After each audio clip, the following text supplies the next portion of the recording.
Akibat diguyur hujan deras, talut setinggi 3 meter di Sleman, Yogyakarta longsor dan merusak rumah warga serta toko kelontong. Peristiwa longsornya talut itu terekam kamera pengawas. Inilah detik-detik saat sebuah talut atau dinding penahan tanah longsor menimpa rumah dan toko kelontong di Desa Karangasem, Condong Catur, Depok, Sleman, Yogyakarta. Longsor talut setinggi 3 meter dengan panjang 7 meter tersebut menutup akses jalan di wilayah tersebut. Longsornya talut terjadi pada hari Minggu kemarin saat hujan deras mengguyur lebih dari 1 jam. Sebelum peristiwa terjadi juga sempat terdengar suara gemuruh hingga akhirnya longsor dan menimpa rumah serta toko kelontong.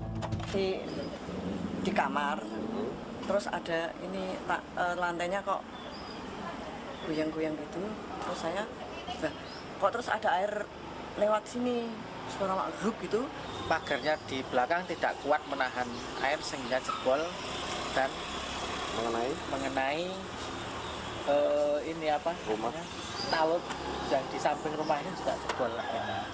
Sementara itu selain membersihkan material yang menutup jalan, warga juga menutup talut dengan terpal guna mengantisipasi dan mencegah terjadinya longsor susulan apabila hujan deras kembali mengguyur. Dari Yogyakarta, Gunanto Farhan, iNews melaporkan. Akibat meluapnya Sungai Pemali masih merendam ruas Jalan Brebes Jatibarang, Brebes, Jawa Tengah. Sementara warga korban banjir masih bertahan di rumah masing-masing menunggu bantuan makanan.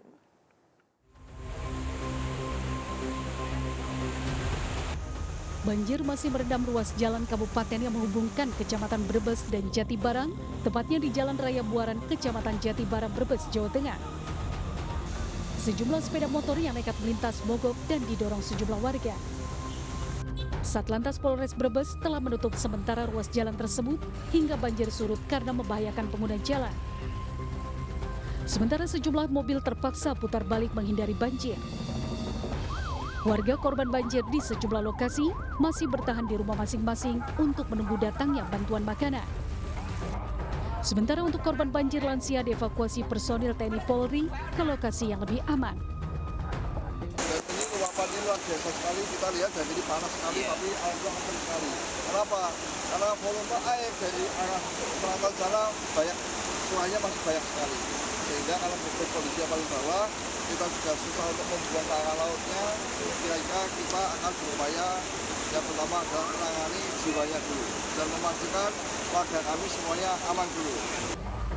Berdasarkan data BPBD setempat, sebanyak 7 kecamatan dilanda banjir, yakni Kecamatan Brebes, Wanasari, Jatibarang, Songgong, Larangan, Bantar Kaung, dan Salem. Namun banjir di Kecamatan Bantar Kaung dan Salem telah surut karena berada di kawasan perbukitan. Dari Brebes, Jawa Tengah, Yunibar, iNews melaporkan. Seorang caleg nekat membangun tembok yang menutup jalan 2 desa di Kabupaten Ende, Nusa Tenggara Timur lantaran kesal karena perolehan suara tidak memuaskan. Sementara di Polewali Mandar, Sulawesi Barat, seorang warga dipaksa pindah dari tanah milik keluarga caleg karena beda pilihan saat pemilu.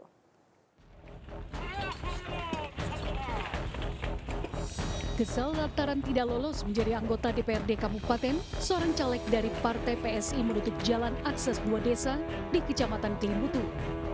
Penutupan jalan dengan menggunakan batako untuk memagari jalan dilakukan oleh sejumlah simpatisan atas perintah caleg tersebut. Aparat keamanan yang mengetahui peristiwa tersebut langsung mengamankan lokasi. Sempat dilakukan mediasi dengan warga, akan tetapi caleg gagal tersebut tetap mengotot menutupi jalan. Akibatnya warga 2 desa harus berjalan kaki karena kendaraan roda 2 maupun roda 4 tidak dapat melintas. Yang dilakukan pemaksaan dengan memblokir dan sebagainya, jika kita teliti itu melanggar hukum, ya pasti kan kita lakukan tindakan tegas. Dan kita sudah sampaikan ke jajaran, ya jika ada upaya-upaya untuk memediasi silakan. Di Kecamatan Matakali, Polewali Mandar, seorang warga harus membongkar rumah karena beda pilihan saat pemilu lalu. Pemilik rumah dan keluarganya telah bertahun-tahun menumpang di lahan keluarga caleg. Usai rekapitulasi di TPS, pemilik tanah datang meminta penghuni rumah untuk pindah setelah ketahuan tidak mendukung cucunya yang menjadi caleg. Jadi kalau marah-marah nanti ini lagi ya, saya disuruh membongkar. Kecewa ya Bu ya karena Nah, saya ini ya. kecewa karena saya tidak tahu kesalahanku.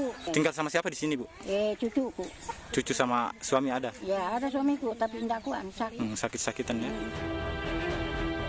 Setelah diusir, pemilik rumah kebingungan mencari lokasi lain untuk membangun rumah yang sudah dibongkar.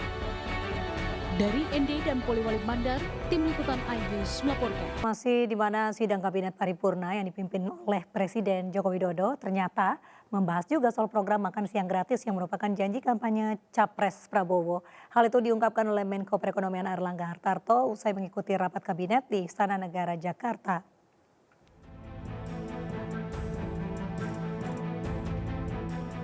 Presiden Jokowi ternyata membahas juga program makan siang gratis pada sidang kabinet paripurna yang digelar siang kemarin.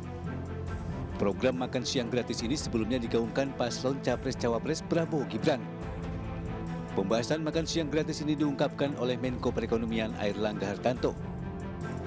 Menurutnya anggaran untuk program makan siang gratis ini berkisar 15.000 per anak di luar anggaran program susu gratis dan akan dilaksanakan mulai tahun 2025. Terkait dengan program, kita lihat dengan defisit anggaran yang sekitar 2,4 sampai 2,8 itu untuk program yang menjadi quick win daripada presiden terpilih nanti atau pemerintahan mendatang, itu pos-posnya sudah bisa masuk. Sebelumnya program makan siang dan susu gratis ini merupakan usulan dari paslon Prabowo Gibran untuk mengantisipasi stunting. Bantuan gizi ini juga diberikan ke ibu hamil dan balita untuk meningkatkan kesehatan.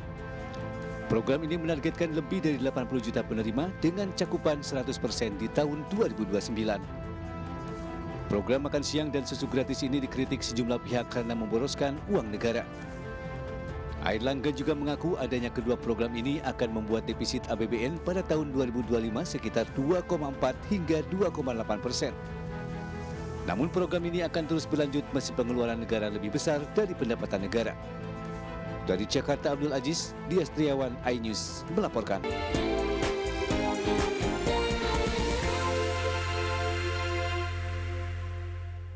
Ya pemirsa, beragam hidangan penutup atau dessert menggemaskan disuguhkan di sebuah kafe di Bandung, Jawa Barat.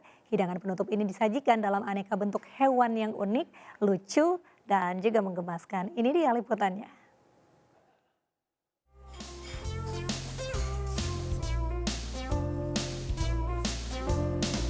Aneka menu dessert yang menggemaskan ini adalah strawberry jingle. Semuanya dihidangkan dalam tampilan yang unik. Salah satunya, dessert puding yang dipadu dengan flash strawberry merupakan boneka kucing. Uniknya lagi, puding ini juga memiliki tekstur kenyal sehingga jika digoyangkan sedikit saja, dessert ini akan bergerak layaknya penari yang tengah berjoget. Strawberry jingle ini pun kerap disebut sebagai dessert gemoy. Selain itu ada juga dessert dan menu lainnya yang tidak kalah menggemaskan. Ada Pinata Cozy Kitty, Sleeping Beauty, Coffee Lotus, Choco Regal Room, hingga avocado. Dan semua hidangan ini disajikan dalam bentuk hewan yang menggemaskan. Dari banyaknya hidangan yang disajikan, kehadiran dessert gemoy yang menggemaskan membuat Story Cafe ramai didatangi pengunjung. Kebanyakan mereka mengaku sengaja datang karena gemas dan ingin mencicipi aneka dessert yang ditawarkan. Nggak terlalu asam, rasanya pas. Terus buat anak-anak sih cocok ya. Tapi kalau bentuknya sendiri kan ini ngomong-ngomongnya itu gimana? Melihat bentuknya sendiri. Oh iya, tadi kita kan nanya yang referensi dari sini, rekomen dari sini. Emang katanya kan ini salah satu rekomennya yang puding jiggle yang goyang ini. Ya kayaknya emang salah satu favorit puding di kafe ini sih gitu. Sih rasanya enak ya. Kalau untuk es krimnya juga lembut, harganya juga terjangkau. Ada buah-buahnya gitu, jadi kayak manis asam seger deh.